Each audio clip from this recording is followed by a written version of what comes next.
लोग सामने आ रहे हैं due to reason of network problem, क्योंकि हम लोगों के पास नेटवर्क सही से आ नहीं पा रहा था, तो हम लाइव करने का प्रयास भी किए, हो नहीं पाया। लेकिन फिर भी अब हम जो है रिकॉर्डेड वीडियो फिर लगातार अब आपको आज से हम प्रोवाइड करते रहेंगे और ये कंटिन्यूटी बनी रहेगी। ठीक है, तो हम लोग जहां से स्टॉप किए थे फिर आज वहीं से हम रीस्टार्ट करेंगे, जहां तक हो चुका तो उसके आगे पढ़ेंगे। तो आज का हमारा टॉपिक है स्ट्रक्चर ऑफ व्यू। ठीक है, इसको हम लोग बोल सकते हैं बीजांड की संरचना।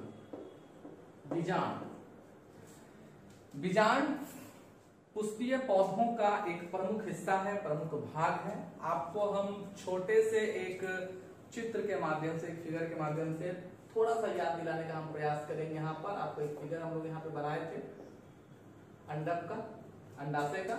अंडाशय के अंदर जो गोल दायरेदार संरचना होता है ना, उसी को हम लोग कहते हैं ओव्यूल, यानी कि बीजांड। इसी तरह हमारा आज का टॉपिक है। तो उससे पहले कि हम इस टॉपिक को स्टार्ट करें, एक छोटा सा फिगर हम आपके लिए बनाएंगे जो कि बहुत ही महत्वपूर्ण है। तो फटाफट हम फिगर ड्रॉ कर लेते हैं तेजी से, ताकि हमारा समय ज्यादा से ज्यादा बचे। ये हमारा रेडी हो गया फिगर।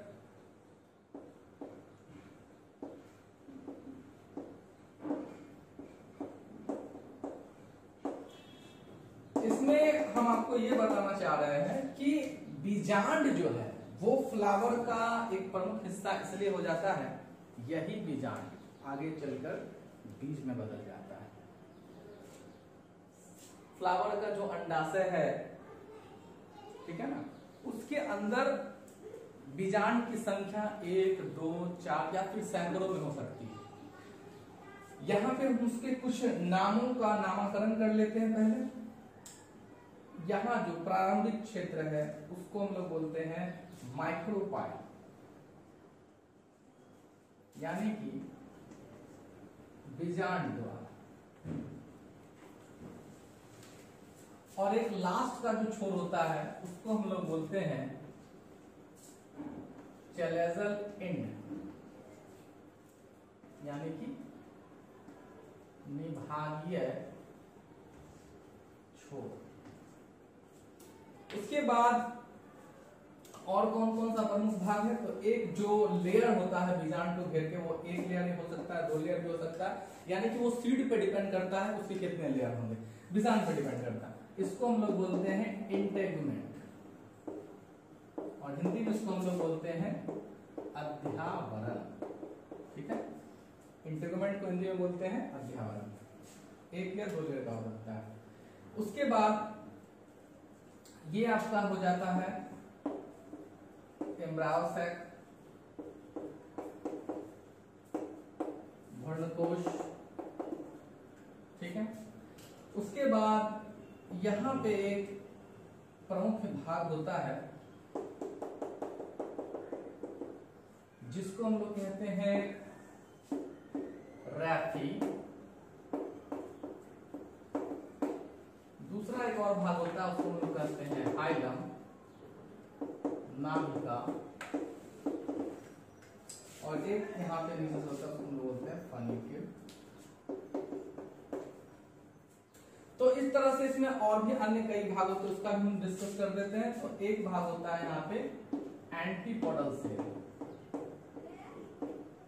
इसको हम लोग बोलते हैं प्रतिमुखी कोशिका। प्रतिमुखी कोशिका। उसके बाद आता है आपका एक और भाग, इसको हम लोग बोलते हैं सेकेंडरी न्यूक्लियस।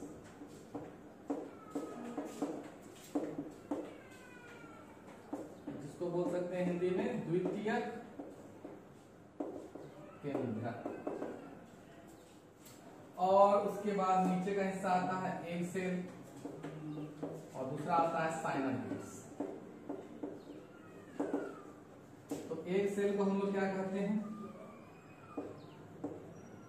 अंड कोशिका। और साइनोइड को क्या बोलते हैं? सहायक कोशिका। तो इस तरह से हमारा बीजांड का जो है वो फिगर रेडी हो गया। फिगर का आप नाम दे सकते हैं स्ट्रक्चर ऑफ ओव्यूल, बीजांड की संरचना। तो अब हमको ये समझना है कि बीजांड होता क्या है। पहले तो हमने आपको बता दिया कि बीजांड रहता कहाँ है, तो ओवरी के अंदर। ठीक है, ये ओवरी हो गया जिसको हम लोग कहते हैं अंडाशय, और अंडाशय के अंदर क्या मिलता है, ओव्यूल यानी कि बीजांड।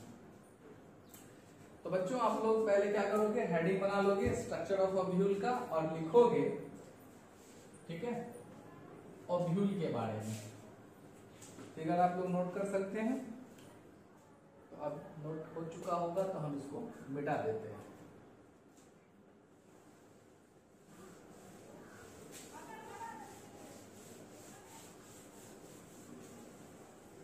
तो यहाँ पे जो हम लोग जिस ओव्यूल की जिसके बारे में पढ़ रहे थे, तो अब यहाँ पे लिख सकते हैं ओव्यूल या बीजांड ये क्या होता है। तो लिख सकते हैं कि पुष्प के अंडाशय के अंदर, अंडाशय के अंदर पाए जाने वाले गोल दानेदार संरचना को ही बीजांड कहते हैं। ठीक है, और यही बीजांड जब परिपक्व हो जाएगा तो क्या बनाता है, बीज बनाता है। बीजांड की संख्या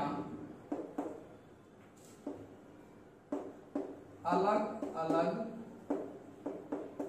हो सकती है, मतलब हर पुष्प में इसकी संख्या अलग अलग हो सकती है। ऐसा नहीं कि सब में एक जैसा ही होता है, ऐसा नहीं। यही बीजांड परिपक्व होकर किसमें बदल जाती है, बीज में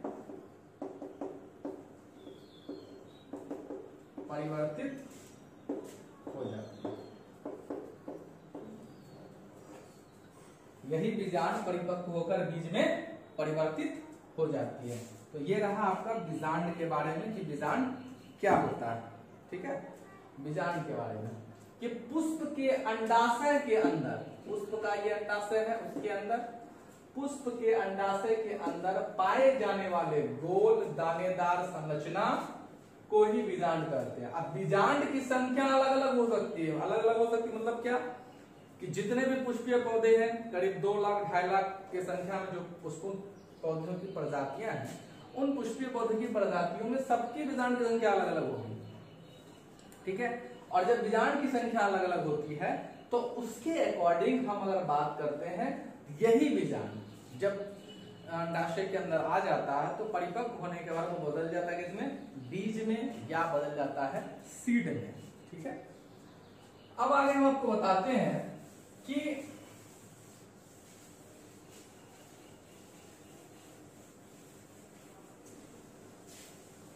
अब आगे एक महत्वपूर्ण टॉपिक है हमारा फर्टिलाइजेशन इन फ्लावर।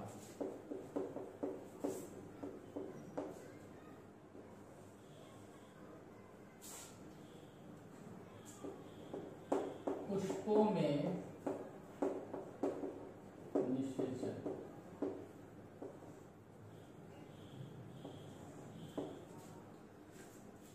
जिस तरह से सभी प्रकार के जीव जंतुओं में और अन्य जितने भी जीव समुदाय हैं, लिविंग थिंग्स हैं जो प्रजनन करते हैं, उन सब में फर्टिलाइजेशन का प्रोसेस सेम ही होता है। यानी कि फर्टिलाइजेशन के दौर से हर तरह के जीवों को गुजरना पड़ता है, जहां पर मेल और फीमेल गैमेट्स का फ्यूजन होता है, जो कि हमने चैप्टर 1 में पढ़ा है कि युग्मकों के संलयन की प्रक्रिया को क्या कहते हैं, निषेचन कहते हैं। ये हमने आपको बता रखा, अभी हमने दोहराया तो आपको याद भी आ गया होगा कि उसी प्रकार जीव जंतुओं की भांति पौधे में भी लैंगिक जनन होती है। तो तो निषेचन भी होता है। सबसे पहले स्टार्स बर्जर ने 1884 में निषेचन के बारे में बताया कि पौधे में भी निषेचन होता है, ठीक है। और उसके बाद नवास-चीन ने डबल फर्टिलाइजेशन के बारे में बताया।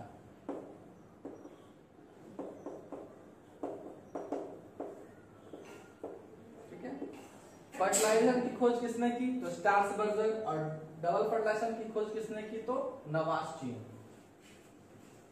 अब हम लोग ये जानेंगे कि पुष्पीय पौधों में जो निषेचन की प्रक्रिया है वो कैसे चलती है। हमने बताया कि सेम ही चीज है, जैसे जीवों में, अन्य जीवों में होता है, उस तरह से पौधे में भी होता है। तो हम लिख सकते हैं सामान्यतः सभी प्रकार के पुष्पीय पौधों में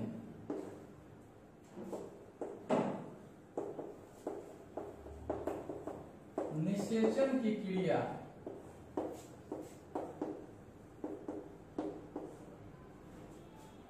देखने को मिलती है।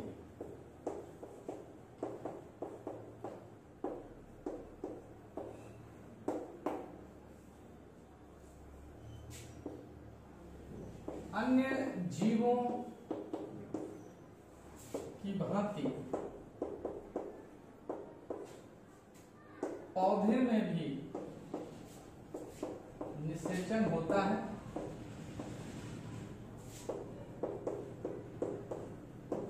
जिसमें युग्मकों का संलयन होता है।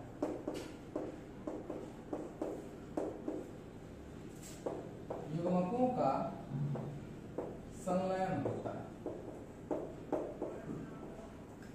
ठीक है।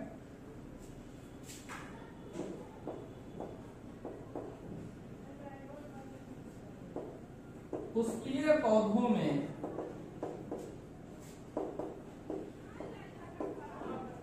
निषेचन की खोज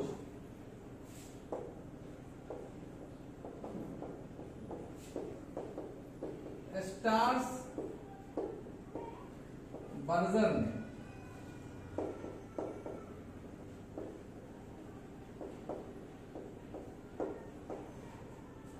1884 ईस्वी में की, ठीक है। तो सबसे पहले स्टार्स बर्जर ने निषेचन की खोज की, नोट कर लीजिए इसको।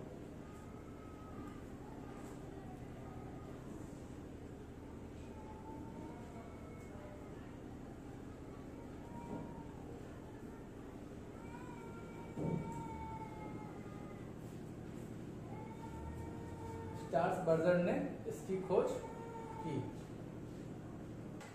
तो यहां पे हम आपको बता दिए कि पुष्पों में निषेचन कैसे होता है। आप देखिए फिगर के माध्यम से हम आपको बताते हैं कि किस प्रकार बहुत सारे परागकण जब कहां पहुंचते हैं, वर्तिकाल पर।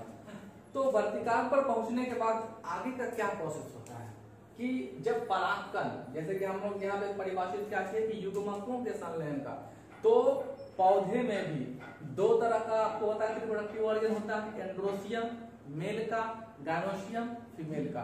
तो दो अलग अलग जो प्रजनन अंग है, रिप्रोडक्टिव ऑर्गन है, वो अलग अलग प्रकार के गैमेट्स को रखते हैं। तो यहाँ पर जो मेल गैमेट्स के रूप में परागकण आता है वो यहाँ पे पहुंचा स्टिग्मा पे। हमने बताया था कि पॉलन पिस्टिल इंटरेक्शन में क्या हुआ था कि पौधे के पिस्टिल में ऐसी क्षमता होती है कि अपने समान जाति के परागकण की वो पहचान कर लेता है, और जब वो समान जाति के परागकण की पहचान कर लेता है उसी को अंदर जाने की अनुमति होती है। जैसे ही अनुमति मिल जाती है तो ये परागकण अंदर जाता है, वो बाद में धीरे धीरे पॉलन ट्यूब में कन्वर्ट करता है और जाके वो सीधे कहां पहुंचता है, वो सीधे पहुंचता है अंडाशय के अंदर, बीजांड तक पहुंच जाता है और फिर वहां पर फर्टिलाइजेशन कंप्लीट होता है और आगे की प्रक्रिया पूर्ण होती है। इस तरह से पुष्पों में निषेचन की क्रिया पूर्ण हो जाती है। ये आपका फिगर हो गया, इसको आपको कर लेना है नोट। इसके बाद हम आपको इसी टॉपिक से जुड़ा हुआ हम आगे प्रोसेस को बढ़ाएंगे और आपको बताएंगे कि पुष्पों में किस प्रकार आपका किस प्रकार पुष्पों में जो पराग नलिकाएं होती हैं उनका कैसे कैसे अंकुरण होता है। तो आगे की टॉपिक्स को हम लोग यहाँ पे समझेंगे। जर्मिनेशन ऑफ पॉलन ट्यूब का मतलब होता है पराग नलिका का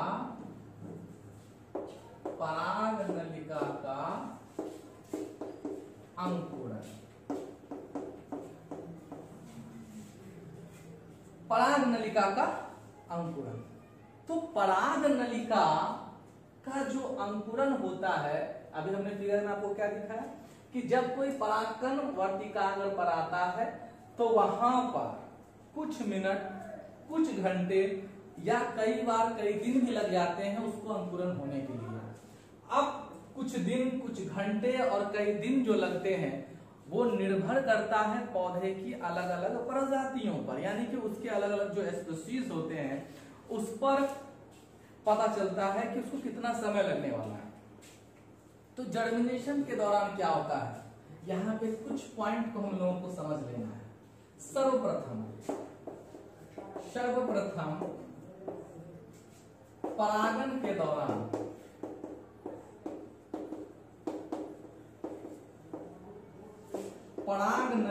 परागकण वर्तिकाग्र पर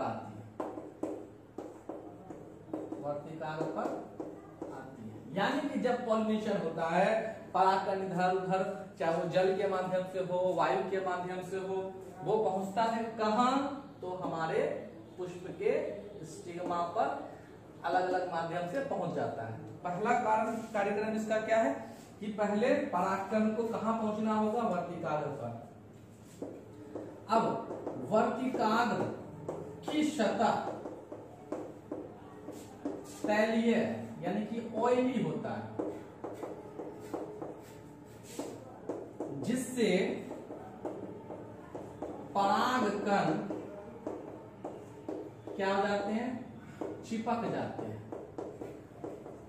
ऑयली होने के कारण परागकण क्या हो जाता है, उसका चिपक जाता है। परागकण के वर्तिकाग्र पर आने के पश्चात कुछ मिनट या घंटे के बाद उसका अंकुरण प्रारंभ हो जाता है।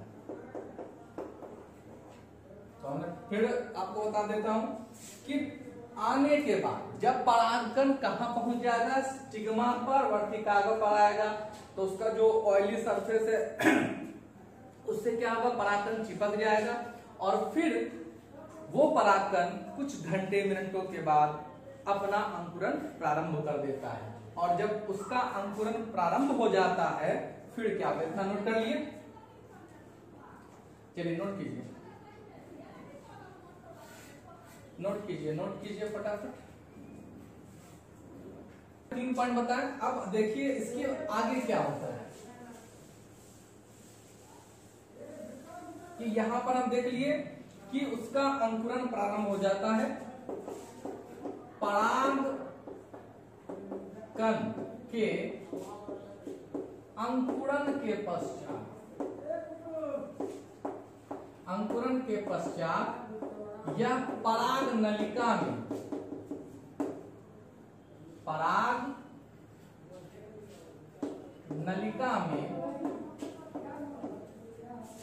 परिवर्तित हो जाती,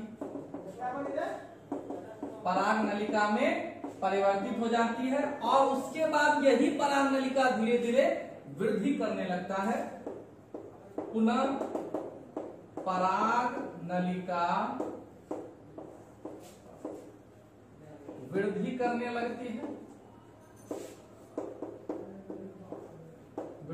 लगती है और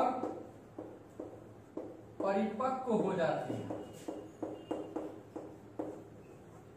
ठीक है, उसके बाद क्या होता है, जब इसकी पराग नलिका वृद्धि करने लगती है,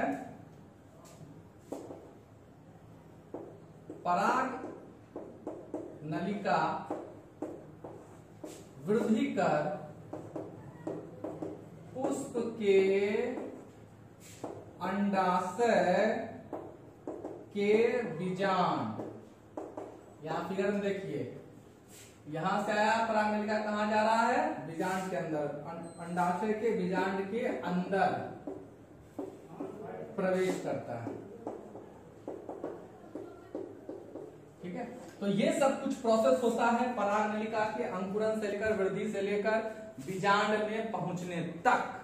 अब आपको हम आगे यहां से बताएंगे कि पराग नलिका का जो प्रवेश का माध्यम है वो भी कई तरह का होता है। नोट कीजिए इसको पहले, उसके बाद हम आपको बताते हैं कैसे माध्यम होता है। देखिए इसके आगे अब हम आपको बताएंगे एक महत्वपूर्ण प्रोसेस है। यहां पर आप देखोगे पराग नलिका का बीजांड में प्रवेश, यानी कि जो पॉलन ट्यूब की एंट्री होती है कहां, तो बीजांड के अंदर होती है। ठीक है, तो उसके लिए कई कई सारे माध्यम होते हैं, कई सारे इसके माध्यम होते हैं। तो लिख सकते हैं entry of pollen tube into the ovule। ठीक है, यानी कि पराग नलिका में किस प्रकार से बीजांड की एंट्री होती है, किस प्रकार से बीजांड की एंट्री होती है, वो हम आपको यहां पर बताएंगे। तो पराग नलिका की जो एंट्री होती है वहां पे हम लोग ये देखेंगे कि 3 माध्यम बनता है इसका। चलिए फिगर से हम आपको छोटा सा दिखाते हैं। यहां पे हम बीजांड बना लिए, पहला इसको ए देते हैं, इसका नाम देते हैं प्रोगैमी। ठीक है, प्रोगैमी को हम लोग बोलते हैं अंडद्वारी प्रवेश। ठीक, दूसरा फिगर हम बनाते हैं और इसका नाम हम लोग देते हैं बी, चलेजोगेमी। इसको हम लोग बोलते हैं निभागीय प्रवेश, निभागीय प्रवेश। तीसरा हम एक फिगर बनाते हैं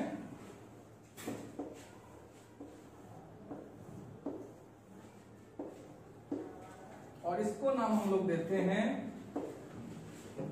मेसोगेमी।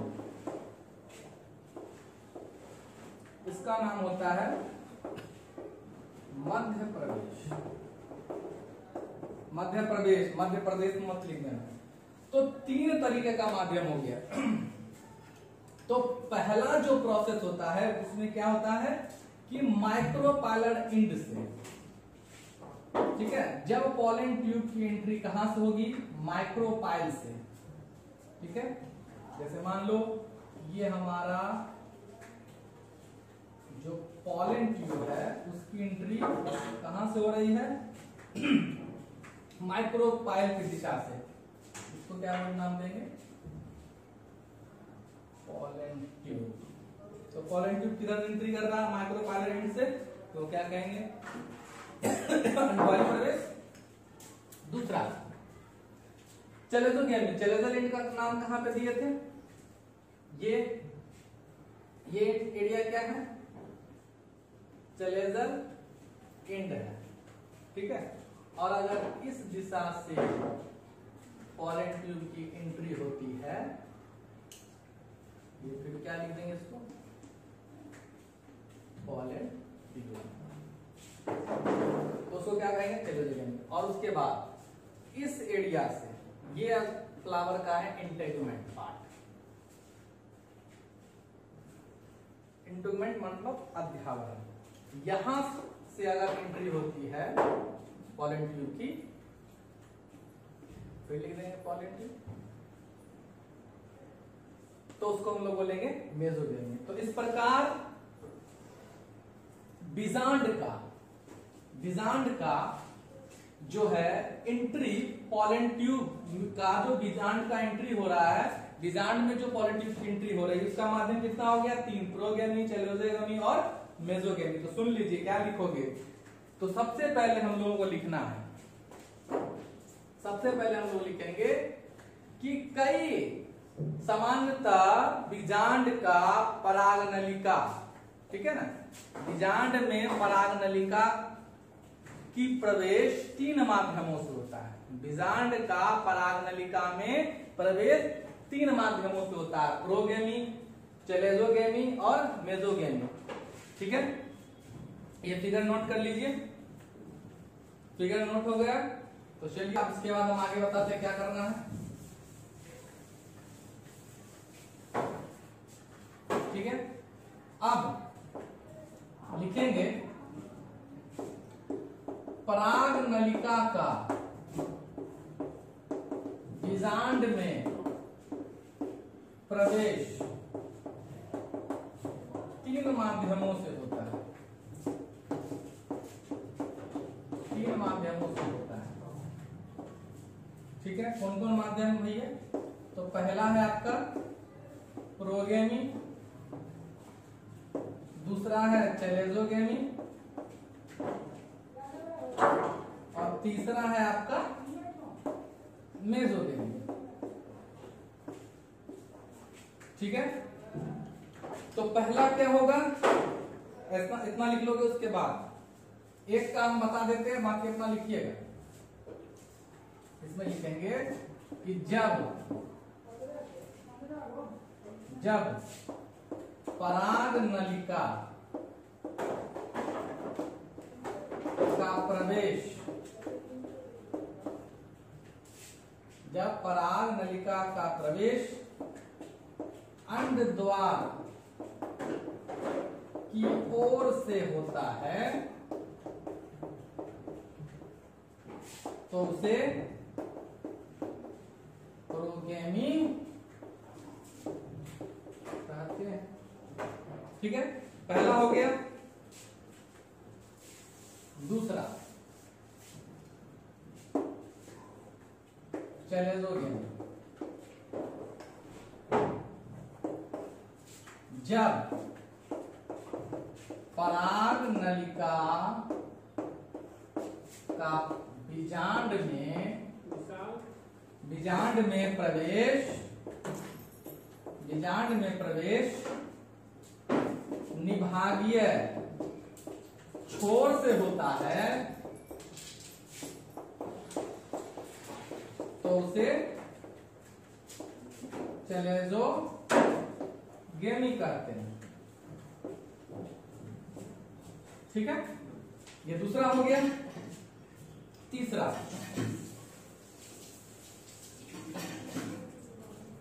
तीसरा है आपका मेसोगेमी।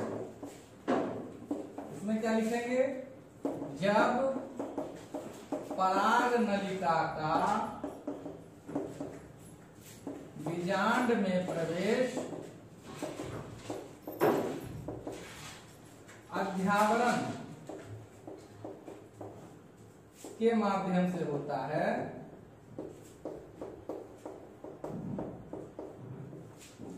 तो उसे मेसोगेमी कहते हैं, ठीक है। तो इस प्रकार आपका सारा क्लियर हो गया बीजांड का टॉपिक। सबको नोट कर लीजिएगा, रिवाइज कर लीजिएगा, पढ़ लीजिएगा सारा टॉपिक को। तो आज आपको हम यहां तक बता दिए, अगले टॉपिक को हम लोग फिर कल शुरू करेंगे। आज के लिए इतना है।